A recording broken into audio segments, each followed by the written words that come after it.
ইহুদি কিশোর বিষ্ণু ইসলামের খেদমত করতে, ইহুদি ছেলে আমার নবীর খেদমত করতো, তারা ছিল নবীর প্রতিবেশী। তো অনেকদিন হয় ইহুদি ছেলেটা আসে না। বিষ্ণুনবী খোঁজ দিলেন, ঘটনা কি? একটা ইহুদি ছেলে না আমার খেদমতে আসতো, ছেলেটা কই? খোঁজ নিয়ে জানলেন ছেলেটা অসুস্থ। বিষ্ণু ইসলাম ওই ইহুদির বাড়িতে চলে গেলেন ওই ছেলেটাকে দেখা করার জন্য, ভিজিট করার জন্য।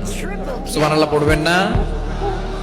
গেলেন, যে দেখে ইহুদি ছেলেটা মুমূর্ষ, জান জান যায় যায় ভাব, বিছানায় পড়ে আছে, তার বাবা দাঁড়ানো। বিশ্বনবী তার মাথার পাশে বসলেন, মাথায় হাত বুলিয়ে দিলেন, আর ছেলেটাকে বললেন, আসলিম, হে ইহুদি ছেলে, আসলিম, ইসলাম ধর্ম গ্রহণ করো। তো ছোট্ট ছেলে ভাবে আমরা ইহুদি, এখন ইসলাম ধর্ম গ্রহণ করলে আব্বা যদি বকা দেয়। ফানাযারা ইলা ওয়াজহি আবি, ছেলেটা তার বাবার চেহারার দিকে তাকালো, দেখে আব্বা কি কয়। আব্বা যদি বলে তাইলে ইসলাম ধর্ম গ্রহণ করবে। ইহুদি ছেলেটা তার বাবার দিকে যখন তাকালো, ওর বাবা বলে, আতিয়া আবুল কাসিম, আবুল কাসিম যা বলে তাই করো।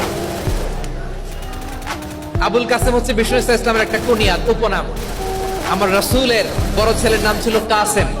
যেমন দেখবেন আমাদের এলাকায় কারো ছেলের বড় ছেলের নাম যদি হয় আব্দুল্লাহ, এরা আব্দুল্লাহর বাপ বলে ডাকে। কারো বড় মেয়ের নাম যদি হয় ফাতেমা, এরা কি ডাকে? ফাতেমার বাপ বলে না?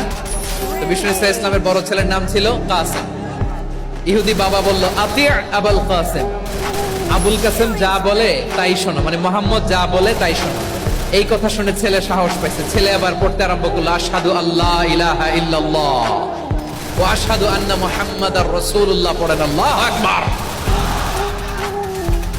বিশ্বনবীর আহ্বান শুনে, ওই আহ্বানে সাড়া দিয়ে ইহুদি ছেলে শাহাদা পড়ে মুসলমান হয়ে গেল। তার হৃদয়টারে ঈমানের নূর দিয়ে আলোকিত করে দিল কে?